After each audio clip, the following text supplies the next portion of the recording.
மேற்கு வங்கத்தில் மேற்கொள்ளப்பட்டு வரும் வாக்காளர் பட்டியல் சிறப்பு தீவிர திருத்த பணிகளை உடனடியாக நிறுத்த கோரி தலைமை தேர்தல் ஆணையர் ஞானேஷ்குமாருக்கு மேற்கு வங்க முதல்வர் மமதா பானர்ஜி கடிதம் எழுதியுள்ளார்.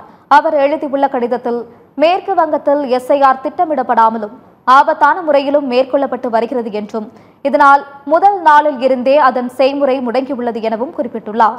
அடிப்படை தயார் நிலை, போதுமான திட்டமிடல், தெளிவான தகவல் தொடர்பு இல்லாமல் அதிகாரிகள் மீதும் பொதுமக்கள் மீதும் எஸ்ஐஆர் நடவடிக்கையை தேர்தல் ஆணையம் திணித்துள்ளது என்றும் மமதா பானர்ஜி குற்றம் சாட்டியுள்ளார்.